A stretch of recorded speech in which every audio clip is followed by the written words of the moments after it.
I know you can't get into the details of the case. Any general thoughts or messages that you want to get out there at this point before the end of this whole ordeal?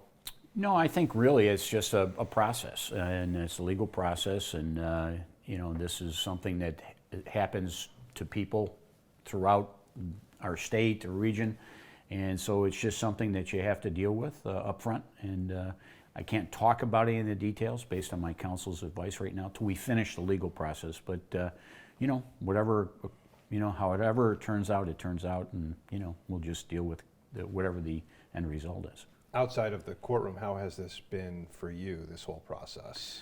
Well, it's been an adjustment for sure, especially stepping down as legislative leader. I've been doing it for almost 11 years. That was a real adjustment for me because I really loved being the leader of the Assembly Republican Conference.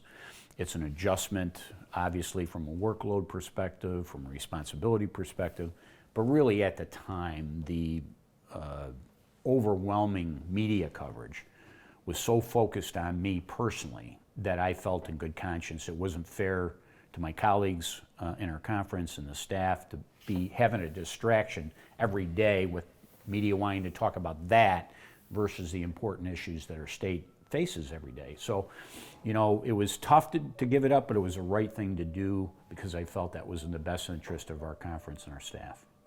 So, my only thought there is you've been the leader in the Assembly minority for so long. I haven't heard many complaints about how you've been going about things. These types of cases seem to have a shelf life. Did you think, well, maybe this will die out and then you can continue your job so the long-term distraction might not be there? Well, absolutely. It would eventually go away. But, it's just the ridiculous amount of media coverage was over the top in my personal opinion. And I just felt that, yes, but how long is it going to take for it to go away? And so that's really what weighed on my mind. And quite frankly, we're just starting a new year in the legislature coming up. And it was going to be dealing with the media about issues and about Governor Cuomo's State of the State and then budget. And I just felt as the chief spokesperson for the conference that it was not going to be an easy thing to wade through from the standpoint of media coverage. So that's why I felt it would go away, but it's going to just take too long. Even in the short term, it would have too much of an impact, yes. Is what you're saying. So you decide not to run. Is that linked to this whole incident as well, to run for re-election, or was that a separate decision? No, great question, because that's the assumption that people are making. Mm-hmm. It absolutely had nothing to do with the decision not to run again. But life throws some interesting twists and turns at you, and I'm not the only one. There's people, families that have it far worse than I ever thought of having it. We're going through a difficult time. But in the month of January, my wife lost her mom. I had two dear friends died of cancer, and I just took a step back and I said, what am I doing this for? And why should I run again? I've put in 20 great years. I think, did a fabulous job leading our conference for the last 11. Got a lot of accomplished, and I think from a job perspective, served my region and state very well. So I just was an inner reflection. Said, I want to do some other things. I don't know what they are yet, but I said, now's the time to do it. We're seeing a lot of incumbents, both Democrat but mainly Republicans in our area, who are not running for re-election. Do you see a common theme there or a common motivation in what's happening, or is this just all coincidence? Well, I think it's mostly coincidence. I know it's a coincidence for me. Certainly I can't speak for Pete Lawrence or Rich Funke or Joe Robach. They all have their own individual reasons. Mm-hmm. I don't think it has anything to do with a pattern of us being Republican. I think that's purely coincidence. Albany is a tough place to work in, especially now with one-party control, which I think we're seeing is not been good for New York State. And so, but we still, even though it's one-party control, you have to have people down there that are willing to speak up, fight back, come up with better ideas and solutions. And that's what the minority conferences do. And I've been doing it for quite a while, and I enjoyed the fight. I enjoy the battle. my fellow Assembly Republicans, we take great pride in speaking out and stepping up, and there's a lot of satisfaction in that, and that's in Albany. But the most important thing that we really do is back home, helping our constituents. And certainly my office, myself, my staff, we've helped countless residents and businesses, navigate whether it's an Albany bureaucracy or trying to get them funding for a particular project. There's all sorts of things that go into it.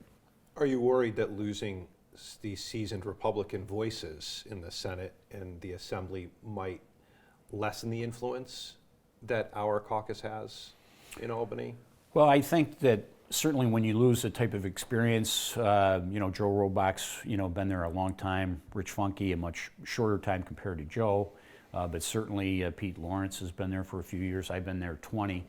Well, that is, it takes you a while to find your sea legs in Albany. Just learning the legislative process, getting to know members on both sides of the aisle, dealing with the state bureaucracy and the governor's office and what they do and don't do. So it's, when you have somebody like myself or Joe Robach or Rich or Pete leaving, that's a lot of experience that it's going to take a while for whoever takes our place to catch up, whether they're Republican or Democrat. Yeah, absolutely.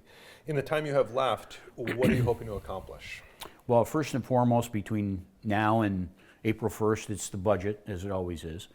And then certainly in the legislative being that we're going to be there till June. And so it's, there's local bills that hopefully will get passed, which you work on for your local district. And certainly it's just showing up, voting.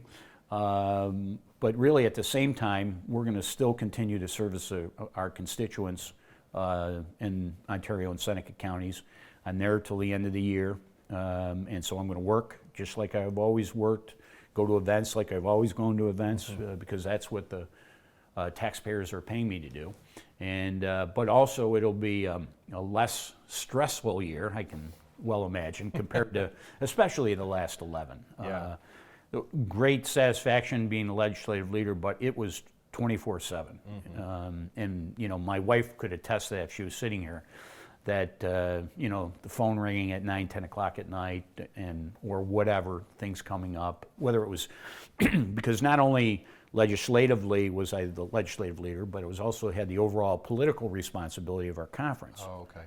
So every 2 years, you're focusing on, bringing back the incumbents of your conference and hopefully taking some seats away from the other side. And so that means you're constantly fundraising, and all year long, all 2-year cycle. So there is a political aspect that most people wouldn't see because, that's something you're doing outside your normal responsibilities. Looking back, what's one of the pieces of legislation that you're most proud of that you had a hand in? Well, there's a couple that just jump out. One was, this goes back to a few years ago, and that's where dealing with volunteer firefighters that didn't really have coverage, where they may have been exposed to certain elements that created cancer. And they didn't have really any health coverage accordingly. So at the time, Senator Mike DeZolio introduced the bill in the Senate. I introduced the bill in the Assembly. Now, of course, the way Albany works, Senator DeZolio was in the majority, so it was pretty easy to get that bill done. Well, in the Assembly, the Democrats don't like Republicans being the chief sponsor of statewide legislation. So the two pieces of legislation we talk about were my bills, but eventually you hand them over to a Democrat, Assembly Democrat, and then they carry the bill, and then they say it's their bill. But it was really started here. And so that bill got done, providing cancer coverage for volunteer firefighters, which I thought was critical, especially in upstate, which volunteer firefighters and emergency personnel are critical to our public safety and health. And then the other bill that got done, actually I had a constituent come into my office in Geneva with her daughter, and her daughter had severe health issues and dealing with, boy, I'm just drew in a tear, bear with me. No problem. She was having a lot of seizures. Okay. And from a health coverage perspective, over-the-counter and prescribed medicines weren't working to help control her seizures. So she, as a 12-year-old, was living wearing a protective helmet. And she basically said, one thing we have found is medical marijuana may help her, but we don't have it in New York State.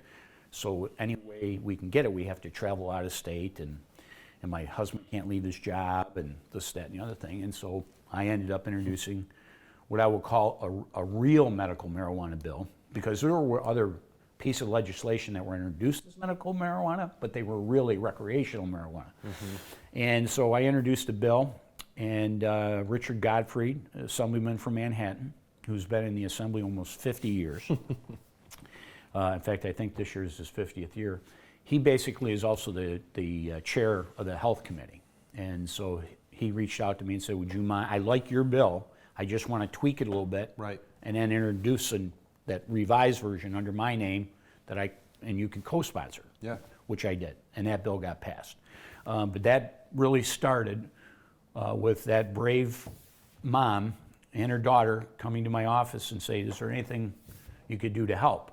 And so, there was no press saying, hey, what a great job Kolb did, but you don't do it for those reasons. And there's a lot of things that we do every day that we help people, and that's where you get the reward and satisfaction. But to see that mom and dad and that poor young lady just searching for some help to make their lives a little bit better, those are two pieces of legislation that really jump out. Yeah, I can imagine.